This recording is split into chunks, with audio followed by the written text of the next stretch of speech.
Hi guys, welcome back to the channel, and in this video we are covering the life of Grand Champion Cheyenne, so get your popcorn popped, grab a beer, roll up a swisher, kick back and enjoy the video.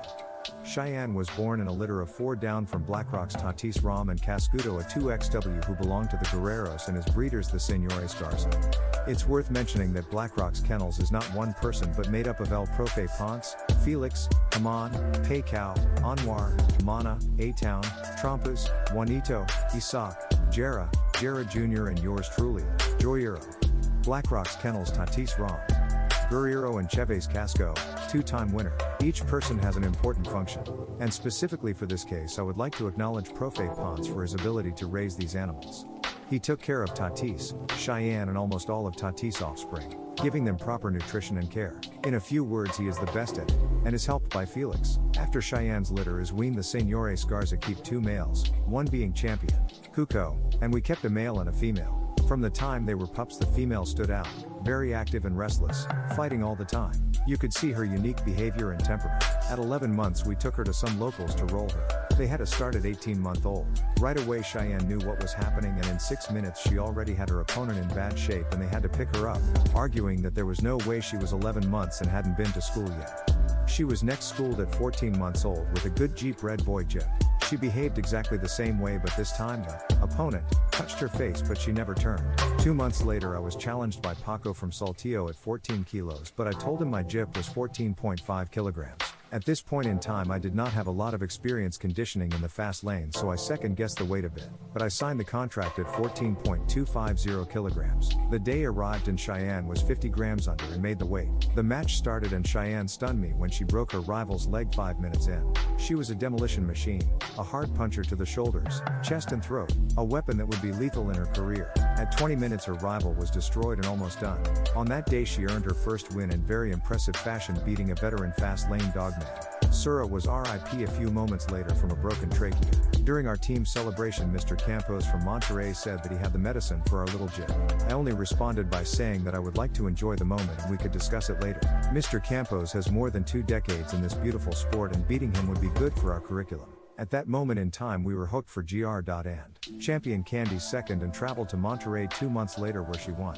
Once again Mr. Campos was there and reminded me that he had the one that could whip Cheyenne. Okay, I tell him let's do it. He says in Monterrey and I remind him that he had said he would beat us on our home court. We agreed at 14.15 kilograms and set the date. I had met Evolution Kennels a few days earlier and D-Town gave me some lessons on conditioning.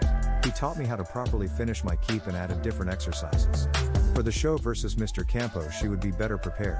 On the day of the show they both made weight at 14.130 kilograms. The Jips are released and Gata comes out like a steamroller, getting into our stifle and chest. I didn't see Cheyenne doing anything she had done in the past. Gata wouldn't let her. Cheyenne started to dance, grabbing an ear and shaking while being pressured and cornered. Standing on her hind legs she would jump on top of Gata to get out of the corner and kept dancing for an intense 10 minutes. After the ballet lesson Gata started opening her mouth to pull in air. Right away Cheyenne gets low and hits her hard on the shoulder and dark blood starts leaking out. Gata is limping and Cheyenne is getting in her chest and finally gets her on her back.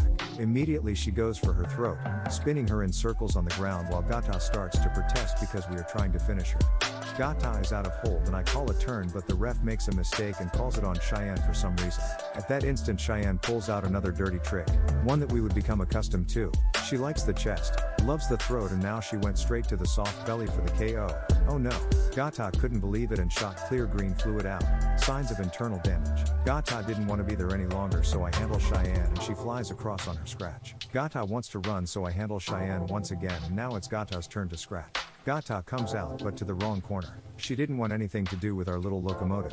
Mr. Campos concedes and takes her out of the square before the count is up. In just 17 minutes Cheyenne took apart her rival who was said to be invincible and would finish us. About 8 months went by and Cheyenne got loose and gets into it with the much bigger Ace Candy. Cheyenne took a lot of damage, so she was rested for a long time, after which she was hooked into a very good team, De La Cruz Kennels. I was told they were bringing a sister to Champion Haifa, but a few days later they called to pay the forfeit. Oh well, I decided to breed her to Champion Zorro since she was in heat. After the breeding I thought she wouldn't be a good mother since she was so dog aggressive and restless, and breeding her to Zorro was extremely difficult. When she is walked she lifts her leg high in the air and marks every few feet, more than most male dogs. Strange. What we like to call Makora. Despite that Cheyenne ended up being a great mother like all the Tatis Ram Jips have been. A while later at a convention, my friend Hirocho mentions that he is being challenged with a very good 4XW killing Jip, ch. Coppolina, that has a very hard mouth.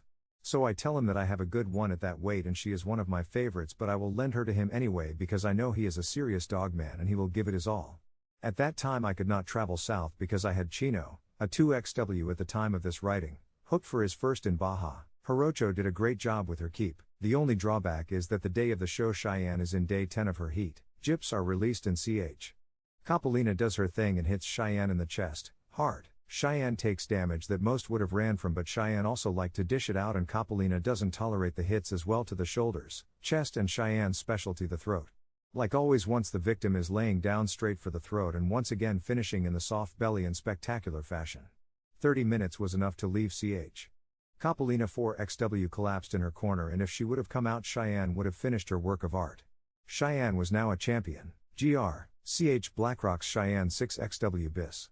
Cheyenne is rested for a few months because of a deep wound to her chest. We then hooked Cheyenne against Bernal from Mexico City, who is a gentleman and good person with many years of experience as a dogman. She begins her keep for the show in Veracruz, and with 3 weeks remaining the location is changed to Mexico State due to security issues. This changes my plans and I can't make it, so 15 days before the show I send her to my friend Hirocho to finish and handle her once again. With our luck, Cheyenne came into the square during her heat cycle once again. This time against a Jip that hit the face extremely hard, a daughter off of Jordan Rom to his sister Nina Mala. This time her cycle affected her more than her previous match and she got off to a slow start. At about 14 minutes things finally start to get serious and Cheyenne is having a hard time figuring out the smart muzzle style of her rival. But she finally gets her chance and destroys her in 1 hour, making her leave the pit almost RIP. Cheyenne took a lot of damage to her face but nothing too serious. Back safe at Blackrocks, we begin to care for her in preparation to breed her, but we were one step away from her grand championship when our friend Magana calls and tells us there is a bad one Cheyenne's weight. Magana had a freak Jip that had killed one in 8 minutes at a show, but for her second she lost in 20 minutes into the bad one he was calling about. Dulce 2XW was calling ch. Cheyenne to compete against her, so we obliged. Cheyenne's championship and her next two were done in a 6-month span. Once again, like clockwork, Cheyenne decides to come in heat before her grand championship. What the hell is up with that? This time it only took 24 minutes as Dulce does not endure the machine digging into her shoulders, causing massive leaks before hitting her sweet spot in the throat. Dulce knew her time was up if she stayed there and decided to make a run for it. On that day Cheyenne just went for a vacation stroll in Mexico City and she brought back her grand championship, making it look easy. When we got back home a few days later, Cheyenne was still in heat and we battle-crossed her to our red boy stud T-Lac. We were hooked at the same weight with Cheyenne's half-sister at the big convention in Baja. There were rumors coming from the West Coast that Cheyenne would be killed, but they didn't know we weren't even taking her. The rumors kept coming, so we decided to give them what they wished for, and we gave Cheyenne a shot so she wouldn't get pregnant. I began to work her and she was already in excellent form and health, cruising toward the big convention in Baja where Cheyenne would be number 17 out of 20 matches. We're told we were facing a short order killer in from Sick Kennels down from ch. Paco. We were happy to have good competition and we knew many people there were anxious to see ch. Cheyenne dethroned. The Sick Kennels crew were gentlemen and good sports before and after the show. Animals are released and the rival pushes very hard and fast to the stifles, and right away we get a bleeder on our rear, but not even a minute goes by and the leak was plugged due to Cheyenne being in such good shape and strong. We control the opponent by the ear, scruff and muzzle at a very intense and fast pace with adrenaline at 100%. Cheyenne would clamp hard on the back of the neck and scruff while Daisy was still trying to go to the back door. I saw that the rival already had big contusions on her scruff and she slowed down a little. That's when Cheyenne got in the shoulder and really touched her. Once she was able to get to the throat, Daisy was not the same, as she had finally met a rival that could hit as hard as her. Straight for your life.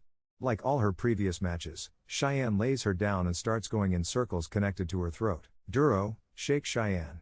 I could hear the screaming from the huge crowd with everyone hyped up to the max. I call a turn on the other and it is granted. Cheyenne once again slams her down by the throat while the other is now desperate, and Cheyenne prepares the house specialty and goes for the belly. Duro mammy, duro. I tell her. Right away the green fluid shoots out and Daisy starts complaining. I make a handle and take Cheyenne to our corner. Daisy comes out on her scratch and Cheyenne meets her on their side and steamrolls her, and this intimidation makes her jump into the second row seats. Cheyenne was making history. Many folks knew about her and were now witnessing that Blackrock's kennel is for real and has quality animals. On that particular night the killer from Cali only lasted 17 minutes with Cheyenne. The best in show was not even voted on, it was automatic for grand champion. Cheyenne 6-time winner, 1-time best in show. Today she is resting at Black Rocks waiting to be bred to the supernaturally game Nazi 1XW, and enjoy her retirement. Cheyenne has always been a super active gyp. When it's time for the keep, the Tatis blood comes through with great physical specimens that love to work. I would like to thank my team for being consistent and working so hard. My wife, Alejandra, who is a fundamental part of my conditioning program by preparing all of the meals during the keeps. Without her it would be very difficult. I dedicate this one to my father and mother who always supported me, and my brothers and especially my twin daughters who push me to be the best so I can make them proud. This concludes the story of the life of Grand Champion Cheyenne. Make sure you guys subscribe, kike, comment, and share. Thanks for watching.